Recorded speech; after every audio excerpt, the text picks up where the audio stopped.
Hello and welcome to One on One. I'm Vernon Ramroop, and I'm very pleased to say my guest today is Dr. Stephen Ramroop, CEO of the ODPM and also my former schoolmate. Welcome back to the program, Dr. Ramroop. Nice to have. Well, it's nice to have you here, of course, because you keep us safe, Yes. basically. We had recently, of course, the disastrous earthquake in Yes. Nepal, Yes. Which we've seen how the aftermath of that. Over 10,000 people apparently died. I've heard some experts saying it could have been worse because of the nature of the earthquake. It could have been much more destructive. Yes. Is it fair to say that in Trinidad and Tobago, a destructive earthquake is a real and present danger to us? It is. It's one of the things that we really don't want in our lifetime. We hope we have some time to prepare for such an earthquake. But it's a reality. The scientists have told us we're overdue for such an earthquake.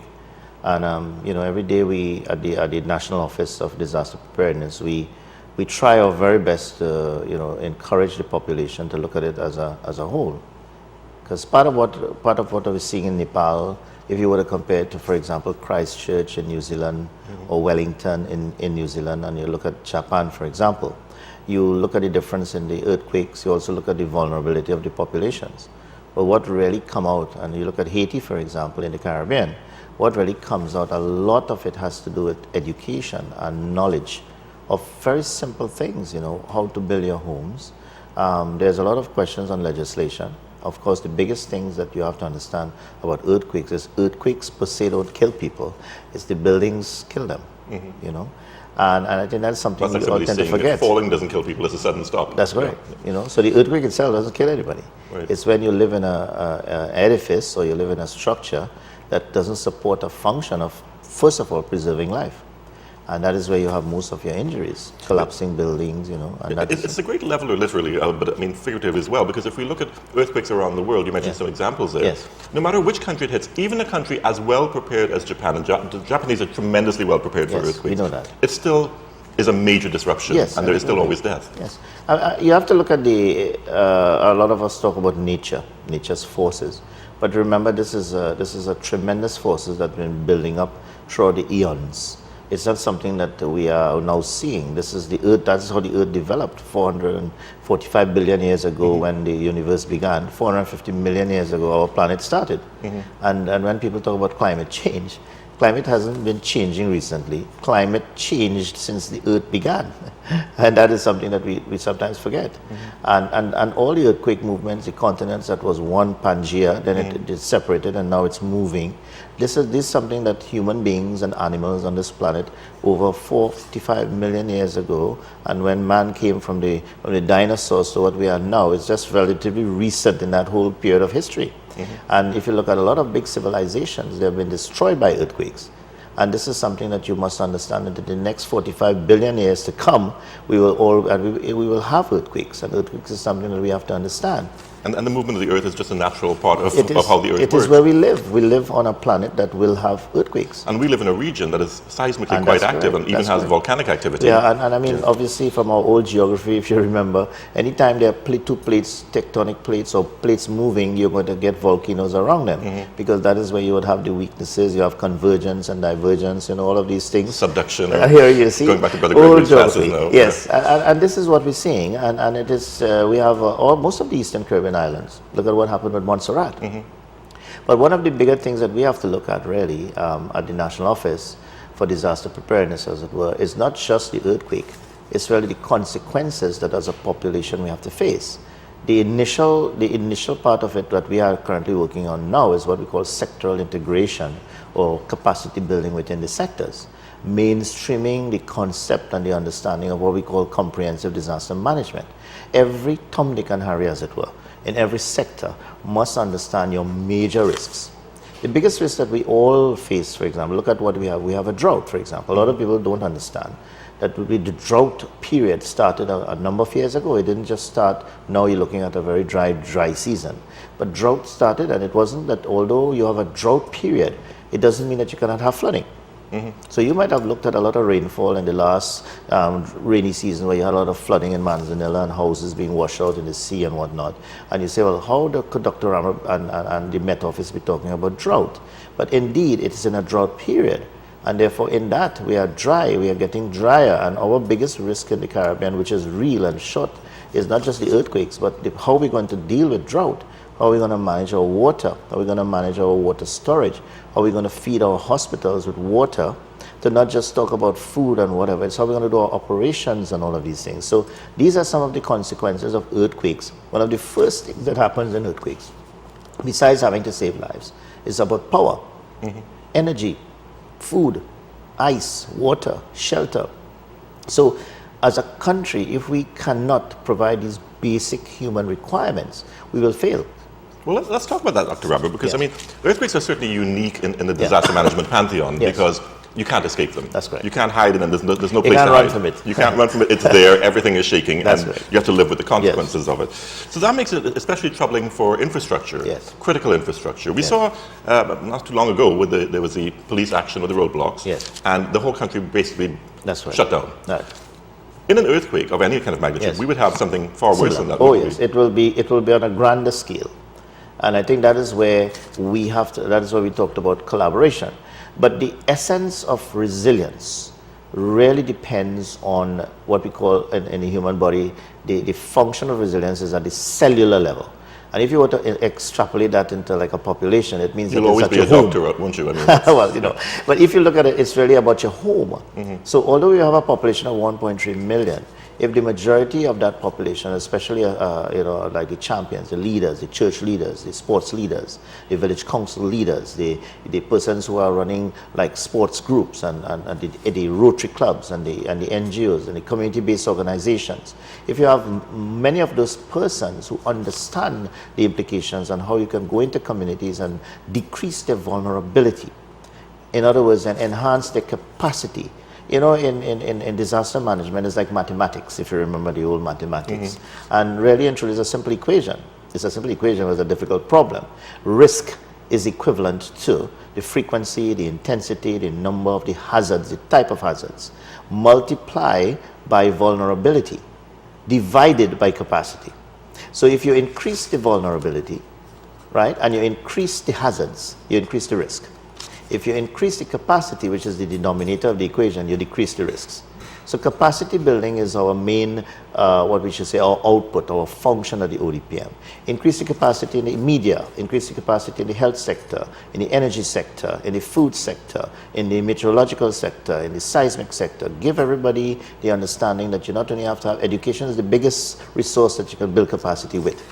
Educating our schools, making sure our children do the drills, making sure police or fire or ambulance service, who are the legal first responders, understand their role in the first golden hour in saving lives, having enough search and rescue capacity, having the military as a standby, so the military don't just get deployed willy-nilly or in chaos. The military works with the National Disaster Office, and based on the needs, they apply resources. For example, if you have an earthquake, and the fire station responds to every call that it gets on the phone, and then they just dispatch without sitting in a command center looking at the whole. You might find that the fire station or the police officers will go to the first call, and when they go there, it might just be a building with no occupants, whereas a school further down the street who have no phones, nobody to call, they might be dying. So the understanding of command and control and incident command. It's almost like triage, isn't it? I mean, you decide what is the priority. Right? And you have to have an understanding that you don't just run Vike, as it were. So what ODPM does, it trains persons to allocate resources in a sensible manner, and then you sort of evaluate your needs and tell the government, listen, we can't manage it, we want help. And most of the organizations, most of the principles of humanitarian service and action depends on two main principles. The government must request help. Yes? And also we must have enough relations to understand that how help comes into a country, it must be planned, it must be formulated, it must be tested, and it must be based on needs. Now all of this is predicated on communication. Yes. Do we have the hard communication systems that we require? We would say yes. Because the cell phone system will be damaged badly. Yes. Landlines will probably be damaged badly. We wouldn't have power in any case. Yes. Right. And one of the things we have to understand, I guess, is that we would have to look at the worst case scenario. The worst case scenario would be temporarily. We would have all our internet services down, we would have all our landlines down, our cell phones would be, even our communication devices might be destroyed, our towers might be destroyed. The only thing that we might be having up really would be some of our media houses that have their own transmitting antenna. If they have enough business continuity management programs, even from now, they will understand that this media is very important in communicating. But even in that, most of the media towers are located on Cumberland Hill. That's correct. Right next to each other. That's what I'm saying. So if it's a really bad disaster, they're all going to crash at the same time. A lot of your big ones. And remember, in earthquakes, it's not just the buildings, but also the movement of land. So one of our biggest weaknesses in Trinidad and Tobago, for example, is our type of soil and the ability for the soil to. Now we don't have much, bedrock that holds the country. You will have movement of land. You will have a lot of landslides, landslips. Number of areas that if you look at some of our north coast roads, if you look at some of the roads going into east, like San Souci and all of those areas, I recently drove because of traffic during the Easter weekend. I had to go and pass through the road that links up to Las Cuevas, come right down into the valley through that little narrow winding road. If there's an earthquake, that road will be totally cut off. The north coast road will be cut off. The Blanchisseuse road I'm talking about. So you'll find that there are a number of our roads where the land comes very close to the edge of the road. It's not like we drove, for example, from Calgary to British Columbia across the Rockies. And when you were driving across it, there are large spaces where they put boulders that you have the risk of having boulders fall on your vehicles. But 90% of the area on that road is well graded. They put nets and they put baskets so they have a more sloping land. But if you drive up to some of our countryside roads, and you will see that the dirt and the land and the plants and the vegetation is actually coming right onto the road without any development on the side. So these are some of the things that as a country we have to move forward. And in terms of vulnerability, we also have, and I'm not sure how true this is, somebody told me that because much of central Trinidad is alluvial, yes, it is really just deposited yes, silt. Yes. There could be the danger of liquefaction. And certainly in areas that are filled in and around Port of Spain, there may be the danger of liquefaction. Well, luckily we have, and this is where we're so happy about what we're seeing. I just came from, for example, the Met Office is having an engagement at a hotel in Port of Spain, in which they're looking at integrating all the service providers and the climate change issues with the products that are coming out. We are seeing Seismic doing a lot of work, for example, in educating the people, UE Seismic. We see that the Ministry of Planning and Sustainable Development, with the help of a number of key stakeholders, are doing microzonation, which is a study that actually goes into the high-risk areas and actually maps the actual areas that are critical, especially critical infrastructure, that can, how is it going to be sturdy enough to withstand a very high magnitude earthquake. Coming out of that, it will give us a little more information on how to look at our current building codes. Our current building codes right now is being reviewed, and there is a building codes committee. There's a lot of resources that have to be applied to that committee so that we can actually have some building codes. That is in progress. It is actually... And that's looking towards the future. Fair. And that is something that, one of the things we look at is it must be ongoing. And we have had that ongoing exercise about 2 years ago. It has been strengthened over the past year. So we expect that coming out of the microzonation, coming out of the stakeholders on the table, coming out of UE Seismic, increasing the education about the possibility of the earthquake, coming out of the media and engagements like this, we are having more.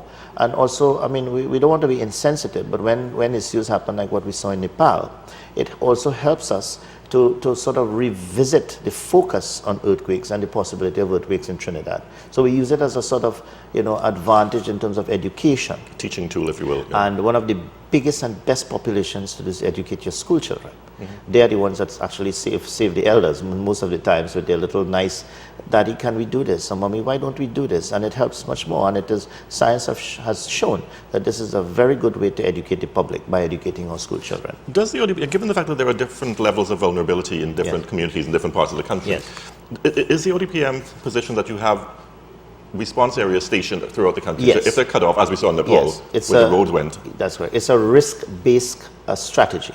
What we have done over the past few years, even with the crew data that we have had, and that is increasing tremendously. We had a project with IDB recently, which is a SIMNI project, in which we did assessments of critical infrastructure throughout the country, or schools, or education establishments, or health centers, or communication, or gas installations, or critical energy producing installations, or offshore installations. So we looked at all of them. We have maps called hazard maps, which looks at flooding risks, we look at landslide risks, we look at fire risks, we look at tsunami risks. So we have those. As we get more information and data sharing, we will build the models so you can actually look at computer generations of the possibility of a 30-feet wave, or 40-feet wave, or 50-feet wave, and which coast is going to get the 30 feet and which not going to get. So that even allows us to do evacuations. Then over the years, we have had roofs that have been blown off. We have had buildings that have collapsed whenever there's a little small tremor. So when we look at that now, we put it on a map. We look at all our flooding areas. So based on even just data on a map over the last 10 to 15 years now, if we are going to get a storm or a hurricane or a tsunami, the ODPM already knows which of the areas that we can evacuate, like we did in Chile, for example, like we did in New York. So we can advise the government and say, okay, let's get the military, let's get the police, let's drop them some helicopters, let's order the evacuation of the entire East Coast, or these segments of the East Coast or West Coast. At this point in time, we may not be able to say which ones are more vulnerable because we don't have the data to actually give us a more specific area, and that is what microzonation is going to tell us. It's going to say, well, look, instead of looking at focusing on the entire Port of Spain, why don't we look at evacuated maybe where Movie Town is as compared to maybe Morvan or Laventille, because they are a little less risk, if you see what I mean. So although right now we might have to evacuate the entire south part, the southern part of the city, we may, because of liquefaction possibilities, based on historical events that occurred in the past earthquakes that we have had many, many years ago, we now have microzonation, which will actually, studies that were done, I will tell you exactly where you're going to get the liquefaction. So now, when I am sitting at the command center, and I'm asking my military colleagues and my police colleagues and my fire colleagues, and we all gather there within an hour of the emergency, and we sit down now to advise government, I can then instigate the evacuation of Port of Spain with military, with police and fire, so that we can now have a more focused evaluation. So it's improving. It's much better than 10 years ago. I can sit here and say confidently that we would have a plan. Plans have to be changed depending on the nature of the threat. That's what we have to understand. No, I was going to say, I sometimes worry about that, because we've seen anybody who lives outside of Port of Spain and has to commute sees what just the average day leaving Port of Spain is like. And if you imagine we have to evacuate the city, I suppose at that point, the army would have to sort of make both lanes of the highway go out of the city, right? Yes, we would have to. You see, there's going to be a little problem right now. As you remember, there were some times before where a premature information might have been coming out either via social media or little rumors around the streets, and everybody started to jump into their cars, and within about an hour the city was gridlocked. Now at this point in time, we may have a better capability to do so, because a lot of things will have to be where we would have to take. Now this is where legislation is also important. In a disaster situation, once a disaster is declared by the President on the advice of the Prime Minister, on the advice of the National Security Council, on the advice of the ODPM, what will happen is that you can have the Disaster Measures Act in place, where we can now say, okay, I would like to ask the telephone companies to make sure that there's no phone calls. You see, let us now just send messages to the police and the fire and the army and to the school principals in Port of Spain and to the business organizations. Let us make sure that nobody enters their car, but let's start walking to the savannah, because evacuation is a specific process. I'm not talking about an earthquake. I'm talking about something that you can plan for. A planned evacuation. In an earthquake is a little more different, because it happens. I mentioned earlier the different sort of degrees of warning you have with all these potential disasters. I mean, you have a hurricane, which is highly predictable to some extent. That's correct. You have a tsunami, which can be a matter of hours. We have about a half an hour to an hour. Right. That's correct. But earthquakes have, no despite what some warning. people say, you know, an earthquake is predicted. You can't predict an earthquake. It's seconds. But the only thing that we have now, which I saw in Mexico, is that you might be able to move away from the chandelier, because you have a little few seconds of warning, so you don't just go on the chandelier. And this was beautifully executed when we happened to have a government engagement in Mexico, and there was an earthquake, and you could have seen that people moved away, and then the chandelier started to shake. So in some countries, because of the number and the investment that they have made in early warning systems, it has advanced by just seconds. But those seconds, you could imagine, it's like a lifetime, right, in an actual earthquake. because those seconds of the quake really almost like it lengthens time. So there are evacuation plans. At this point in time in Trinidad and Tobago, the key to the success of any evacuation is command and control. But there's certain things you really can't predict with an earthquake in terms of the evacuation plan. Because, for example, if it disrupts gas lines, an area that might otherwise be safe may be not safe anymore. And I think this is the point I'm making, in the sense that it is better for you to have a command and control. So that what happens, this is the real way that you really have to manage it. And this way you save more lives. So an earthquake occurs. Immediately as it occurs, there are about 8 or 9 persons or souls that have to move to a particular command center.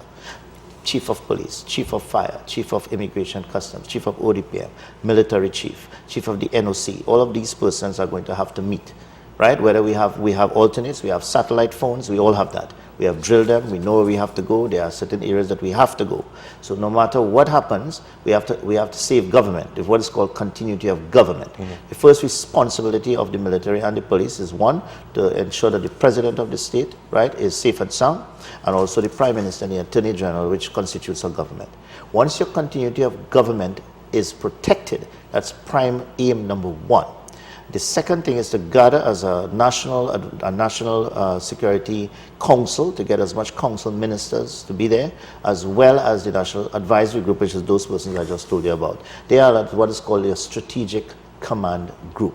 Once that group is there, it means that you can deploy military, you can ensure police is there, fire is there, ambulances are there, so you can get your first response. The first thing is, as you know, to save lives. So once we begin our search and rescue, the helicopters will go up, the aerial assets will go up, or satellite communications, we will see from space what is our actual problems. We can communicate with our key multilateral and bilateral agents, so the US government, US Southcom, we have the British Army. So there are a number of agencies that we already have. Then we have the UN system. We already have the United Nations resident coordinator that resides in Trinidad and Tobago. So that means that once our government, because we just saved government, remember, Attorney General and Prime Minister, we just got the Council of Ministers who constitute the National Security Council. So decisions can be made at a high level whilst we have persons on the ground beginning search and rescue. We have CERT teams, community emergency response teams. Those are teams that are already been trained by 14 of the municipalities, including Tobago. So you have first responding agencies, with your police and fire, with the police stations and fire stations as emergency operations centers. All 14 municipalities and Tobago will set up what are called emergency operations centers, and they're going to be little command centers where they bring the chief of the fire in the municipality, the chief police, the county medical officer of health, the fireman, the waterman, the TSTT man. Everybody will come to that municipal corporation's EOC, and all of them will begin to talk and see what is happening in Cedras, what is happening in Siparia, what is happening in here, and they will feed back information to what is called the National Emergency Operations Center, which ODPM manages. And in that center, there are 29 souls that come together within 3 hours. We have already drilled it. We have done 4 drills in the past 4 years to get those persons. Our time right now is between 1 hour to 1 hour and a half to get those souls in there. And when they get there, they communicate via radio and other methods to their counterparts in another ministry. So for example, health will have a doctor in the command center communicating with a doctor at the health command center. The doctor in the health command center will communicate with all the hospitals and health centers in the health system. That has been tested and that is operational. So we have systems in place. We have systems in place. I feel actually good to know that we do have satellite phones deployed. Yes. Because I know that's a key in we any have disaster sat phones situation. And we have, for example, let us say now, we didn't have anything. We have 4 minutes left, just to give you yes, warning. Yeah. We didn't have anything. We have the ability using BGAN phones and the military, so we can request of the Chief of Defense to deploy members of the military to the San Fernando casualty, to the Sangre Grande casualty, to the Scarborough casualty, to the Port of Spain casualty, you see, and we can send them there with a BGAN satellite phone that will allow them to communicate back with the ODPM and the NOC and the command centers, like the military command center, fire command center, police command center. So even though there are no phones or whatever is happening at the hospitals, what is happening at our critical schools, at the airports or ports, we will have military officers there with satellite communication to hook back to the NOC and the NUC. Out of curiosity, I know ham radio always seems to play an important role in any emergency. They have been embedded in our system. Is it REACT? Absolutely. We have REACT, we have the Trinidad and Tobago Association of Radio Amateurs, we have the ham radios, so we do have that is embedded in our communication system. When all else fails, they are going to be the eyes and ears on the ground. We have used them, they are with us, they are in our programs at ODPM, they have been developed in these sectors. They are beautiful people, they're very passionate, and they're always part of our early warning system. I wanted to sort of maybe deal with a couple of misconceptions about earthquakes. Yes. Because people always have these misconceptions that you see it every time one happens. Yeah. People run for a doorway.